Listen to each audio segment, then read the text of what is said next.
വിപണി ബുൾ റാലിയിലൂടെ നിക്ഷേപകരെ ആഹ്ലാദത്തിൽ ആഴ്ത്തിയ ആഴ്ചകളും മാസങ്ങളുമായിരുന്നു കടന്നുപോയത്. പക്ഷെ ബുൾ റാലികളിൽ പങ്കെടുക്കാത്ത ഓഹരികളുടെ കാര്യമോ? ഉദാഹരണത്തിന് പ്രാജ് ഇൻഡസ്ട്രീസ് ഓഹരികൾ ഡിസംബർ ആദ്യ ആഴ്ച മുതൽ ഇടിവിലാണ് മുന്നോട്ട് പോകുന്നത്. മൂന്നാം പാദ ഫലങ്ങളും മാർക്കറ്റ് പ്രതീക്ഷകൾക്ക് താഴെയായിരുന്നു. എന്നിട്ടും അനലിസ്റ്റുമാർ ഈ ഓഹരിയിൽ നല്ലൊരു മുന്നേറ്റം തന്നെയാണ് കാണുന്നത്. എന്തുകൊണ്ടാണ് അനലിസ്റ്റുകൾ ഒരു ബൈ റെക്കമെൻഡേഷൻ നൽകുന്നത് എന്നത് നമുക്ക് പരിശോധിക്കാം. റിസർച്ച് ഡെസ്കിൽ നിന്നും ജസ്നി ഹന്ന ഫിലിപ്പ് തയ്യാറാക്കിയ റിപ്പോർട്ടിലേക്ക്. വിതരണക്കാരൻ എന്ന നിലയിൽ തുടങ്ങിയ പ്രാജ് ഇന്ന് ബയോ അധിഷ്ഠിത സാങ്കേതിക വിദ്യകളിലും എഞ്ചിനീയറിംഗിലും ലോകമെമ്പാടും സാന്നിധ്യമുള്ള ഇന്ത്യയിലെ ഏറ്റവും വിജയകരമായ കമ്പനിയാണ്. Bio energy, high purity water, നിർണായക പ്രോസസ് ഉപകരണങ്ങൾ, ബ്രൂവറികൾ, വ്യാവസായിക മലിനജല സംസ്കരണം എന്നിവയിൽ കമ്പനി മുൻപന്തിയിലാണ്. അന്തരീക്ഷത്തെ മലിനമാക്കുന്ന കാർബൺ ഉപയോഗം കുറയ്ക്കുക, കാർബൺ ന്യൂട്രൽ ആകുക എന്നത് ലോകരാജ്യങ്ങൾ പണ്ടേ നിശ്ചയിച്ച് പ്രഖ്യാപിച്ച ലക്ഷ്യങ്ങളാണ്. അതിനായി ഫോസിൽ ഇന്ധനങ്ങൾക്ക് പകരം ബയോ ഇന്ധനങ്ങൾ വ്യാപകമാക്കാനും എത്തനോൾ ബ്ലെൻഡഡ് പ്രോഗ്രാമുകളും രാജ്യങ്ങൾ സ്വീകരിച്ചിട്ടുണ്ട്. ഈ പശ്ചാത്തലത്തിലാണ് പ്രാജ് ഇൻഡസ്ട്രീസ് എന്ന കമ്പനിയെ കാണേണ്ടത്. കമ്പനിയുടെ വരുമാനത്തിന്റെ 71% കടന്നുവരുന്നത് ബയോ എനർജി വിഭാഗത്തിൽ നിന്നാണ്. എത്തനോൾ നിർമ്മാണമല്ല, എത്തനോൾ ഇന്ധനം നിർമ്മിക്കുന്ന കമ്പനികൾക്ക് സാങ്കേതിക പരിഹാരങ്ങൾ നൽകുന്ന കമ്പനിയാണ് പ്രാജ് എന്നതുകൂടി ഓർക്കേണ്ടതുണ്ട്. ഇന്ത്യയിൽ ബയോ എനർജി വിഭാഗത്തിൽ 50% വിപണി വിഹിതം കമ്പനിക്കുണ്ട്. കമ്പനിയുടെ ബയോ എനർജി വിഭാഗത്തിന്റെ ആദ്യ 2 സെഗ്മെന്റുകൾ ഒന്നാം തലമുറ എത്തനോൾ പ്ലാന്റ്, രണ്ടാം തലമുറ എത്തനോൾ പ്ലാന്റ് എന്നിവ യഥാക്രമം ഫീഡ് സ്റ്റോക്കുകൾ, അതായത് പഞ്ചസാര, ചോളം തുടങ്ങിയ കാർഷിക അവശിഷ്ടങ്ങൾ എന്നിവയിൽ നിന്നും എത്തനോൾ നിർമ്മിക്കാനുള്ള സംവിധാനങ്ങളാണ് നൽകുന്നത്. ഇന്ത്യ ഒരു കാർഷിക സമ്പത്ത് വ്യവസ്ഥയായതിനാൽ ഭക്ഷ്യവസ്തുക്കളുടെ മതിയായ ലഭ്യത നേട്ടം പ്രദാനം ചെയ്യുന്നു. തദ്ദേശീയ ജൈവ ഇന്ധനങ്ങൾ ഇന്ത്യയെ അതിന്റെ ഡീകാർബണൈസേഷൻ യാത്രയിൽ നയിക്കും. ക്രൂഡ് ഇറക്കുമതിയെ ആശ്രയിക്കുന്നത് കുറയ്ക്കാനും ഗ്രാമീണ സമ്പദ് വ്യവസ്ഥയെ ഉത്തേജിപ്പിക്കാനും ഈ നീക്കം സഹായകമാകും. Compressed biogas technology, future bio fuel എന്നീ സെഗ്മെന്റുകളും ബയോ എനർജി വിഭാഗത്തിലുണ്ട്. ഫ്യൂച്ചർ ബയോ ഫ്യൂവൽ സെഗ്മെന്റ് വഴി വ്യോമയാന ഇന്ധന മേഖലയിൽ പുത്തൻ മാറ്റങ്ങൾ കമ്പനി ലക്ഷ്യമിടുന്നത് ഉദാഹരണമാണ്.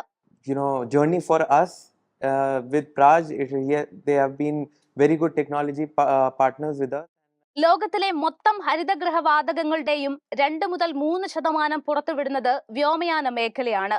പ്രാജിന്റെ രണ്ടാമത്തെ പ്രധാന വിഭാഗം എഞ്ചിനീയറിംഗ് മേഖലയാണ്. 21% വരുമാനം നൽകുന്നത് നിർണായക പ്രോസസ് ഉപകരണങ്ങൾ, ബ്രൂവറികൾ, വ്യാവസായിക മലിനജല സംസ്കരണം എന്നിവയുൾപ്പെടുന്ന എഞ്ചിനീയറിംഗ് മേഖലയാണ്. മൂന്നാം വിഭാഗമായ ഹൈ പ്യൂരിറ്റി വാട്ടർ വ്യവസായത്തിൽ നിന്ന് 35 മുതൽ 40% വിപണി വിഹിതം കമ്പനിക്കുണ്ട്. പഞ്ചസാര അധിഷ്ഠിത കമ്പനികളിൽ നിന്നും ഓർഡർ കുറഞ്ഞതുമൂലം കാര്യമായ ഇടിവാണ് മൂന്നാം പാദത്തിൽ കമ്പനി റിപ്പോർട്ട് ചെയ്തത്. വരുമാനം വാർഷികാടിസ്ഥാനത്തിൽ 6% ഇടിവ് രേഖപ്പെടുത്തിയപ്പോൾ എബിഡ 12% ഉയർച്ച രേഖപ്പെടുത്തി. എബിഡ മാർജിൻ 11.6% എന്ന നേട്ടം നൽകിയതിന് പിന്നിൽ സെയിൽസ് മിക്സ്, ഉയർന്ന കയറ്റുമതി, എഞ്ചിനീയറിംഗ് വിഭാഗത്തിൽ ലഭ്യമായ ഓർഡറുകൾ എന്നിവയാണ്. മെറ്റീരിയൽ വില കുറഞ്ഞതും ഒറ്റത്തവണ ചെലവുകൾ, സൈറ്റ് പ്രവർത്തനങ്ങൾ എന്നിവ താഴ്ന്നതും ഈ പാദത്തെ തുണച്ചു. നികുതിക്ക് ശേഷമുള്ള ലാഭം വാർഷികാടിസ്ഥാനത്തിൽ 13% ഉയർച്ച രേഖപ്പെടുത്തി.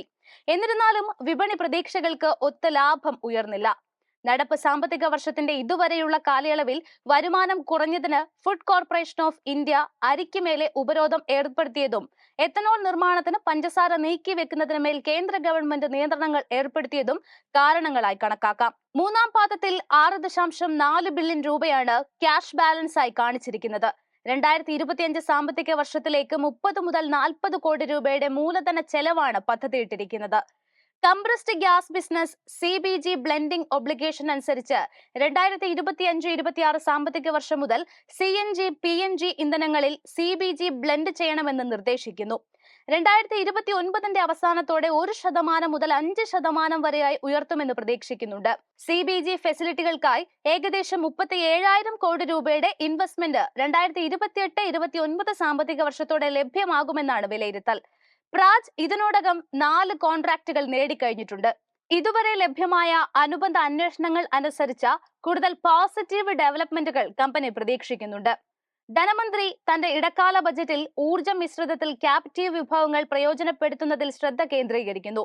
2047 ഊർജ്ജ സ്വാതന്ത്ര്യം എന്ന ഗവൺമെന്റിന്റെ കാഴ്ചപ്പാട് ബയോ എനർജി മേഖലയെ പ്രോത്സാഹിപ്പിക്കാൻ ലക്ഷ്യമിട്ടുള്ള സംരംഭങ്ങളിലേക്കാണ് വാതിൽ തുറക്കുന്നത്.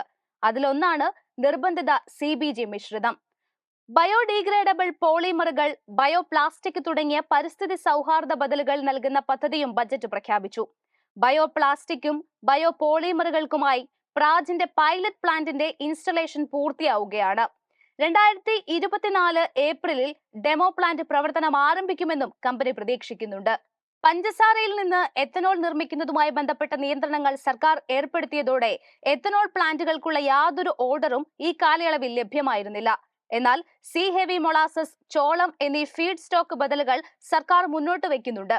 സമാനമായ സാങ്കേതിക വിദ്യകൾ പ്രാജ് ഇൻഡസ്ട്രീസും മുന്നോട്ട് വയ്ക്കുന്നു. ഇന്ധന വ്യവസായത്തെ ശക്തമാക്കാൻ ഇത് സഹായിക്കുമെന്നാണ് പ്രതീക്ഷിക്കുന്നത്. 45Z പലിശ കുറയ്ക്കൽ നിയമത്തിൽ USA കൂടുതൽ വ്യക്തത ലഭിച്ചാൽ സസ്റ്റൈനബിൾ ഏവിയേഷൻ ഫ്യൂവൽ ഡിമാൻഡ് വർദ്ധിച്ചേക്കുമെന്നാണ് നിലവിലെ വിലയിരുത്തൽ. US ധാരാളം എത്തനോൾ പ്ലാന്റുകളുണ്ട്. എന്നാൽ ഇപ്പോൾ അവ കുറഞ്ഞ കാർബൺ എത്തനോളിലേക്ക് മാറേണ്ടതുണ്ട്. ആ മാറ്റത്തിലാണ് പ്രാജ് അവസരം തേടുന്നത്. ഡിമാൻഡ് ഉയർച്ച ജൂൺ 2024 മുതൽ ആക്സിസ് സെക്യൂരിറ്റീസ് പ്രതീക്ഷിക്കുന്നു. മംഗലാപുരം യൂണിറ്റ് കമ്മീഷൻ ചെയ്തതിന് ശേഷം എഞ്ചിനീയറിംഗ്, മലിനജല സംസ്കരണം എന്നിവയിൽ ശക്തമായ വികസനം വിദഗ്ധർ കണക്കാക്കുന്നു. ബാറ്ററി, കെമിക്കൽ, സെമി കണ്ടക്ടർ ചിപ്പുകൾ എന്നിവയിൽ ഹൈ പ്യൂരിറ്റി ജലത്തിന്റെ ഉപയോഗം PHS വിഭാഗത്തിന്റെ വളർച്ചയെ നയിക്കും. PHS മേഖലയുടെ ഓർഡർ ബുക്ക് 2024 ആദ്യ 9 മാസങ്ങളിൽ തന്നെ 2023 ഓർഡർ ബുക്കിനെ മറികടന്നു. ലിഥിയം അയൺ ബാറ്ററീസ് പ്ലാന്റിന് വേണ്ടിയുള്ള പ്രാജിന്റെ ആദ്യ വാട്ടർ സിസ്റ്റം നിർമ്മാണം ഇതിനോടകം പൂർത്തിയാക്കി കഴിഞ്ഞു. ആഗോള ആഭ്യന്തര സാധ്യതകൾ അനന്തമായതിനാൽ തന്നെ പ്രാജ് ഇൻഡസ്ട്രീസിന്റെ ദീർഘകാല വളർച്ചാ സാധ്യതകളിൽ അനലിസ്റ്റുകൾ പോസിറ്റീവാണ്. പ്രത്യേകിച്ചും ബയോ എനർജി സ്റ്റോറി ബിൽഡപ്പ് ചെയ്യുമ്പോൾ. സെൻട്രം ഇൻസ്റ്റിറ്റ്യൂഷണൽ റിസർച്ച് 2023-26 സാമ്പത്തിക വർഷങ്ങളിലേക്ക് 7% CAGR വളർച്ച വരുമാനത്തിൽ കാണുന്നു. ഉയർന്ന മാർജിൻ പ്രൊഫൈൽ ഓർഡറുകൾ വിലയിരുത്തി ആക്സിസ് സെക്യൂരിറ്റീസും കമ്പനിയുടെ ഓഹരി വില ഉയർത്തിയിട്ടുണ്ട്. 33% ഉയർച്ച പ്രതീക്ഷിച്ചുകൊണ്ട് 635 രൂപയാണ് ഓഹരി ഒന്നിന് ആക്സിസ് സെക്യൂരിറ്റീസ് ടാർഗറ്റ് വിലയായി നൽകിയിരിക്കുന്നത്. സെൻട്രം റിസർച്ച് നൽകുന്ന ടാർഗറ്റ് വില 576 രൂപയാണ്. അതായത് ഓഹരിയിന്മേൽ 21% മുന്നേറ്റം കണക്കാക്കിക്കൊണ്ട്. Research desk, MyFin TV.